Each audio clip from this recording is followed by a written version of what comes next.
नमस्कार, मैं संयोग हूँ और फार्मिंग विद संयोग में आपका स्वागत है। भाई साहब, एक सब्सक्राइबर हैं अंकित दुबे जी गाडरवाड़ा से। दूसरे सब्सक्राइबर हैं गणेश यादव जी खरगोन से। तीसरे सब्सक्राइबर मोहाली से ही हैं मेरे मित्र मुकेश यादव। इनने चना लगाया है तीनों ने। बाकी इनके अलावा भी और भी सब्सक्राइबर हैं जिन्होंने इस प्रकार का सवाल किया है। और चने में इनकी जो फसल है चने की, इसमें भाई साहब लगा है उमला। लगभग सभी की चने की फसल हो गई है 20 से 22 से 28 दिन के लगभग में, एक अंदाजन। तीनों अलग अलग क्षेत्र के हैं। तीनों की मिट्टी का अंदाज मुझे नहीं मालूम है। तीनों में से शायद एक ने पानी इसमें दे दिया है फसल में। हम सभी प्रकार की बात करेंगे। अब इसमें अंकित दुबे जी ने पूछा था कि ट्राइकोडर्मा और सूडोमोनास डाल दूं क्या। भाई साहब देखो, सीधी बात बताऊं तो मैंने अभी तक जैविक किसानी करी नहीं है, इसलिए उसका रिजल्ट मैं आपको खुल के बता नहीं पाऊंगा। ट्राइकोडर्मा क्या करता है, उकठा के जो भी फफूंद है उसको नष्ट करता है। सूडोमोनास जो शत्रु फफूंद जितनी भी रहती है उनको ख़त्म करने का काम करता है। काम दोनों का बहुत बढ़िया है। अगर आप इनका इस्तेमाल करते हैं तो आपके खेत से उकठा के जो भी कीटाणु हैं वो जड़ से ख़त्म हो जाएंगे। ये तो पक्की और बनी बात है। पर उपयोग आपको लगभग 2-3 साल तक निरंतर करना पड़ेगा, तब असर बहुत अच्छे से होगा। इसके बारे में मुझे अक्षित जी ग्रेवाल करके हैं हरियाणा से, पूर्ण रूप से जैविक किसान हैं, बहुत बढ़िया फसल लेते हैं, बहुत अच्छे किसान हैं। उन्होंने बताया है कि ट्राइकोडर्मा और सूडोमोनास दोनों के अलग अलग घोल बनाना है 200 लीटर पानी में। इसमें लगभग 1.5 से 2 किलो गुड़ मिलाना है। इसको 3 दिन तक रखना है और 3 दिन रखने के बाद आप इसको या तो स्प्रे से तर कर दें या फसल में जहाँ से पानी चला रहे हैं उस जगह पे बूंद बूंद टपका के दे दें।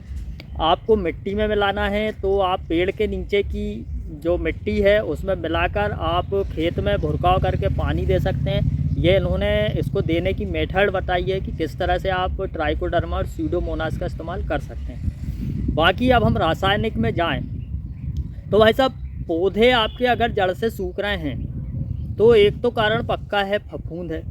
दूसरा कारण पक्का ये भी हो सकता है कि जड़ में महू लगी हो या कोई दीमक का प्रकोप हो या कोई इल्ली ने आके काट दिया हो, क्योंकि बहुत कारण हो जाते हैं। तो उसके लिए आप कीट से बचने के लिए क्लोरोपाइरीफास सबसे ही बढ़िया काम की चीज़ है। वहाँ से चल के आप थायोफेनेट मिथाइल, जो कि रोको ब्रांडेड नाम चलता है, रोको का इस्तेमाल करें। आप चाहें तो इसे रेता में या मिट्टी में मिलाकर डाल दें, या फिर आप पानी आपने खेत में नहीं लगाया है तो आप इसको यूरिया में मिलाकर भी, एकड़ में आप 5 से 7 किलो यूरिया लेकर यूरिया में मिलाकर भी इसका छिड़काव कर सकते हैं और पानी दे दें, उकठा ख़त्म हो जाएगा। अगर आपने पानी दे दिया है उसके बाद उमला लगा, कई फसलों में क्या होता है पानी देने के बाद में उमलती है फसल, और उमलने के कई कारण रहते हैं। ज़रूरी नहीं है कि सिर्फ उकठा ही लगा है या फफूंद के ही कारण उबल रहा है, कई कारण रहते हैं। उसके बाद में उमल रही है तो भी आप भाई साहब यही चीज़ डाल सकते हैं। हाँ, अगर पोषक तत्वों की कमी है तो उसके लिए बहुत सारी अलग अलग प्रकार के पोषक तत्व, अलग अलग प्रकार के मिक्स माइक्रो न्यूट्रिएंट्स आते हैं। अच्छा सा जो चिलिटेट फॉर्म में हो, ऐसा आप मिक्स माइक्रो न्यूट्रिएंट्स लें जो चने के लिए उपयुक्त हो।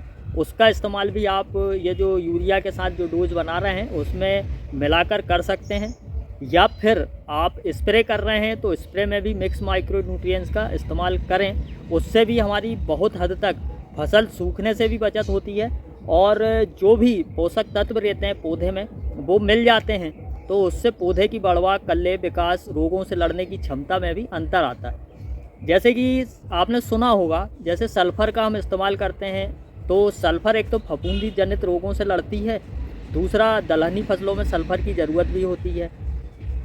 सल्फ़र मकड़ियों से भी लड़ने का काम करती है। ऐसे ही जिंक एक तो खेरा रोग से तो लड़ता ही है, उसके अलावा भी जिंक में जो है वो रस चूसक टाइप के जो कीट हैं उनसे भी लड़ने की क्षमता होती है। ऐसे ही फेरस है, फेरस का इस्तेमाल बहुत से किसान कहते हैं यार फेरस तो मिट्टी में रहता है, बहुत थोड़ी सी ज़रूरत पड़ती है, इसका इस्तेमाल से कोई मतलब नहीं है। फेरस का इस्तेमाल भी आप करें। अगर मिट्टी में आप डायरेक्ट फेरस डाल रहे हैं तो चिलीटेट डालें, स्प्रे में डाल रहे हैं तो बगैर चिलीटेट वाला डालें।